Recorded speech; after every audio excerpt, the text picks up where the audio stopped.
Et salut les amis, c'est Jim Chasse et on se retrouve aujourd'hui pour une nouvelle vidéo. Alors, j'ai fait un peu de changement dans ma petite salle de reproduction. C'est-à-dire, avant il y avait là-bas il y avait deux cages. Je les ai sortis, je les ai mis dessous pour pouvoir avoir, parce qu'en fait, là avec le soleil, quand j'ai le soleil qui tape, ça tapait sur les cages. Et pour ne pas couvrir les cages, du coup je les ai déplacés, je les ai mis ici. Et même qu'il y ait du soleil, ils sont tout le temps à l'ombre. Voilà, c'est le principal. Alors, ben, comme vous pouvez le voir, il y a beaucoup moins de monde. Alors là, il y a le mâle jaune et la femelle Isabelle. Ils n'ont pas reconstruit le nid. Voilà. Dessous, mon mâle bleu, le mâle, enfin un fond bleu et avec la femelle Isabelle. Bon, les petits grandissent bien aussi. Voilà, les petits grandissent bien aussi. Alors, dans la nichée, j'ai la même que la mère. Voilà, j'ai la même que la mère. Je vais essayer de vous faire montrer. Je pose la caméra, je vous prends de suite. Je vous récupère de suite. Je vais vous laisser ça comme ça.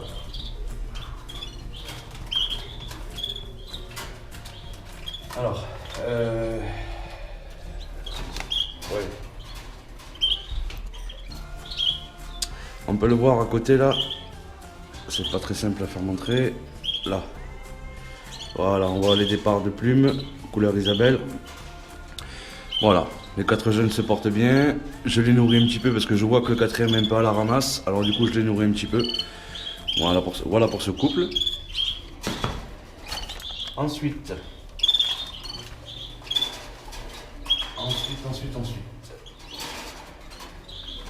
Alors. Là, c'est pareil. Il n'y a plus les jeunes. Mais ça reste une surprise. Je vous ferai montrer ça à la fin de la vidéo. Alors, cette femelle était censée aller avec le chardon.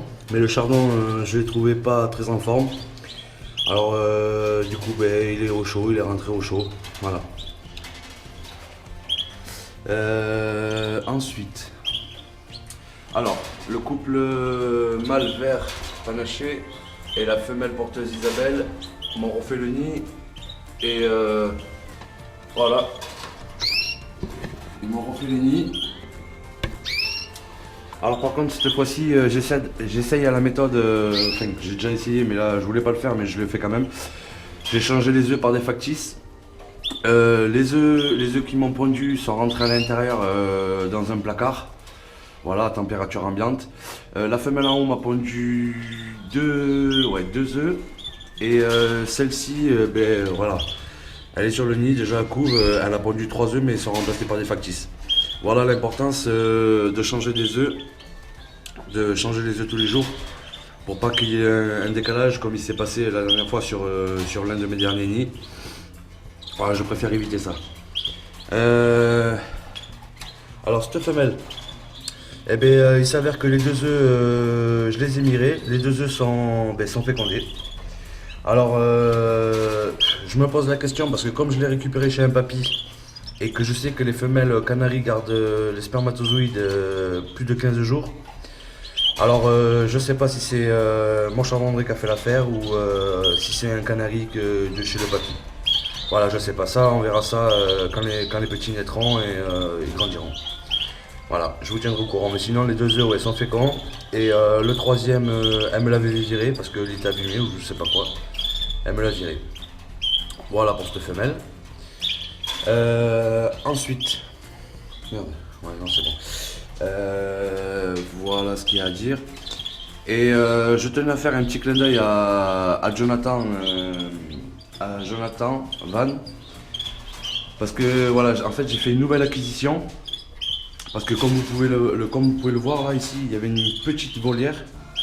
Et même pour tous les jeunes, même pour une vingtaine de jeunes, ça aurait pas suffi. Alors du coup, j'ai remis mon étagère. Voilà, j'ai remis mon étagère, comme ça je suis plus à l'aise pour travailler, pour nourrir mes canaris, tout ce qui s'ensuit. Voilà. Ah oui aussi, je me rappelle plus du prénom, mais s'il voit ma vidéo, il s'en rappellera, parce qu'il m'avait dit qu'avec un stylo mire, ça serait mieux. Bon, c'est pas un stylo mire, mais voilà, c'est une petite lampe mire, ça évite de toucher les œufs. Voilà, ça... Mais en plus, voilà, c'est télescopique. On peut aller n'importe où. Voilà, je sais, ça fait un peu gros pour les canaris, mais ça va. On a juste à poser la lampe sur les œufs et puis on y voit par transparence. Voilà, mais si quand même je peux me trouver un stylomire, je trouverai un petit stylomire quand même. Voilà. Alors, comme vous avez pu le constater la dernière fois dans ma dernière vidéo, tous les petits jeunes canaris étaient séparés par des grilles.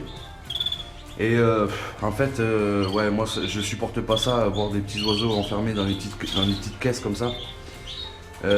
Du coup, je suis allé sur un site internet pour trouver des cages.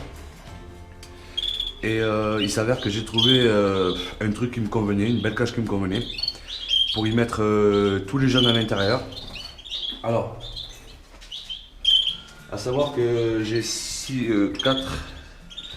couples. Donc je pouvais pas trouver mieux que ça.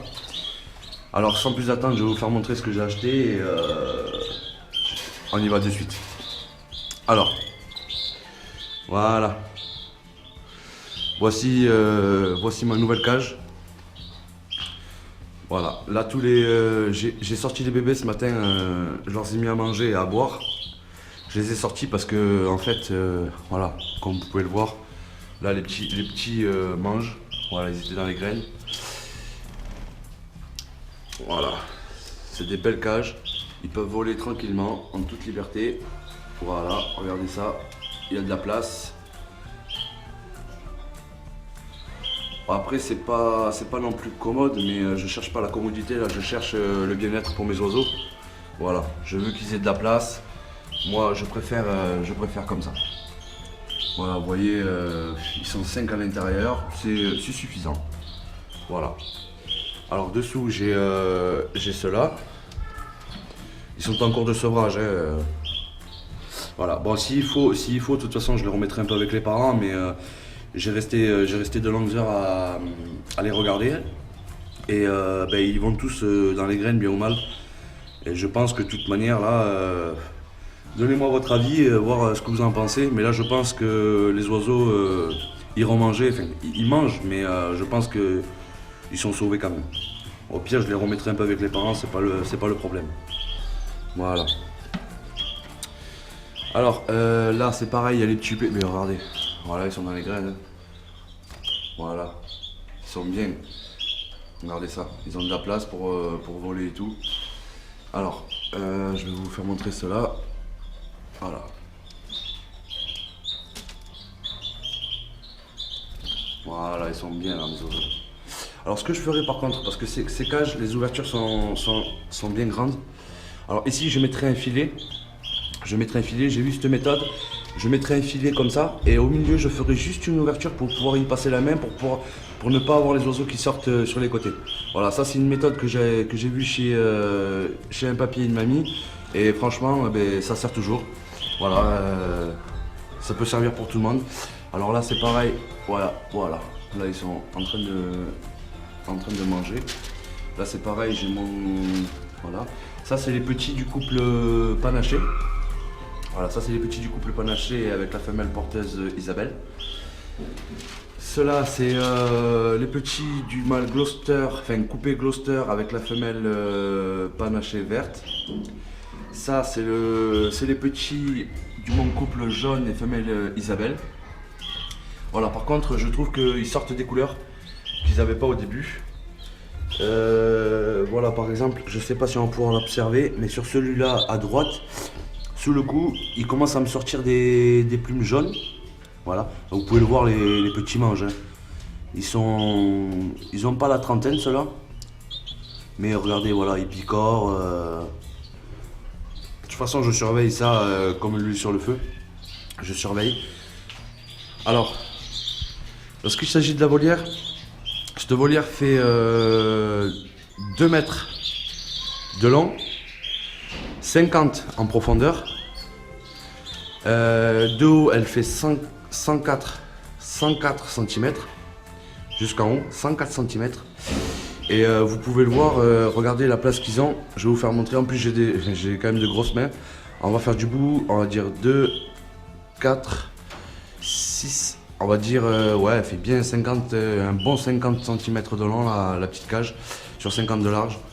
C'est la volière en elle-même fait pratiquement la moitié de celle que j'avais avant dans la salle de repro. Les deux font la grosseur de l'autre que j'avais, à peu près. Alors pour vous dire qu'il y a de la place. Alors je réserve ça pour les futurs petits qui vont arriver. Voilà. Alors j'espère que vous apprécierez mes vidéos. Surtout, regardez comme ils s'éclatent. Ils volent, ils s'éclatent. Voilà, regardez. Ils sont tous au sol en train de chercher les graines. Mais là, ils s'éclatent. Au moins, voilà, ils peuvent voler en toute tranquillité. Moi, ça me faisait mal au cœur de les voir enfermés dans cette petite cage là. Voilà, si vraiment il y a un problème, je les remettrai avec les parents. Mais je surveille. Je vais regarder un petit peu aujourd'hui comment ça se passe. Alors, là, manque de matériel, j'ai mis les buvoirs, ils ont tous les buvoirs. Par terre, j'ai mis les coupelles, comme vous pouvez le voir, les coupelles avec la pâtée, les graines et le millet. Manque de matériel, j'aurais voulu quand même avoir une petite coupelle avec de l'eau à l'intérieur. Mais je vais ce matin aller en chercher, ou je vais me débrouiller, je vais trouver quelque chose. Vous voyez, là j'ai mes petits jeunes, ils sont tous en train de... Voilà, la plupart sont tous en train de manger. Vous voyez. Voilà. Alors, eux, ce sont des oiseaux qui ont... Ce sont des oisillons qui ont... Ils sont nés le 28... Le 28... mars, pardon. J'ai un bug là. Ils ont 23 jours. 23 jours. Bon, à savoir qu'un canari, c'est entre 30 et 35 jours le sevrage.